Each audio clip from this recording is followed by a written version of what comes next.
want to thank the university, first of all, for inviting me here today. And I want to apologise. I'm sitting down because I've got a bad leg, but I'm also going to read, my speech today, my contribution today. I'm going to start actually by speaking a bit about my background, how I came to do what I do, really, what led to that.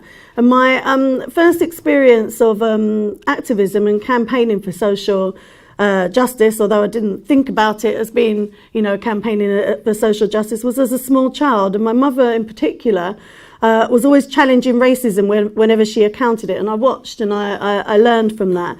And my parents supported the anti-apartheid movement and took part in the boycott campaign. I was brought up with strict instructions every time I went to the shops to make sure I told the seller that I did not want South African goods. And my mum made sure every time she ordered, a pound of apples, it was like, and not South African at the end of it. And one day I watched my mother argue with a shopkeeper who was stocking South African tinned fish. And she was there for ages, arguing, threatening to boycott the shop and tell others to do the same until he agreed. And she won. And I was about 5 at the time, 5 years old, but that really stayed with me. And I didn't realise then, that it had that impact that it did, that it taught me, how to stand up for my rights.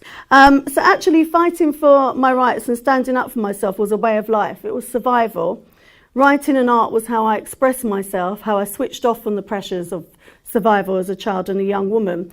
Black Activists Rising Against Cuts was the name I created for our organisation because it described what we do. And as a poet, the poet who was my biggest inspiration, who had encouraged me to bare my soul and go out to those first open mic slots, was Maya Angelou, another great that we've just lost last week. May she rest in peace. And her poems could have been about me and my life, and that's why she really inspired me. So the rising in the name comes and was inspired by Maya Angelou's poem Still I Rise. And Barack was chosen, one, for memorability, but also drawing on Barack Obama's time as a community activist on the south side of Chicago.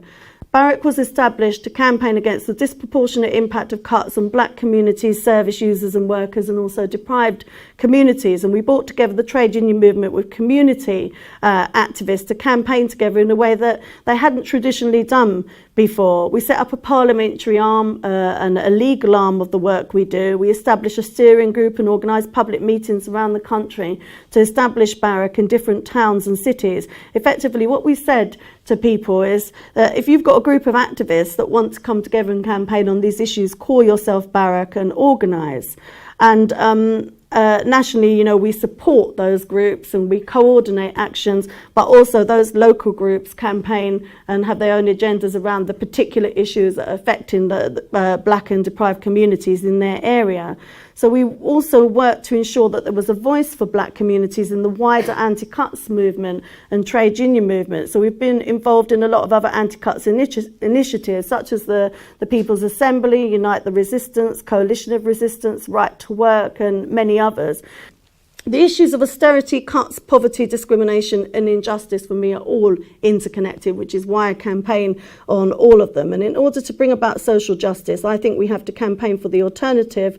As if we don't respond to the attacks that we're facing now, it's the next generations, young people that are going to have to take it on and deal with it. And actually we passed to our children a worse future than was passed to me by my parents' generation, even though they faced horrific racism and injustice. So I think we need to improve as well on what we already have, not just react to what's being stripped away. So we shouldn't settle for, defending what people are trying to attack. We need to look at what do we need that will make things better and continue to campaign for those as well. To end, the solution is not easy.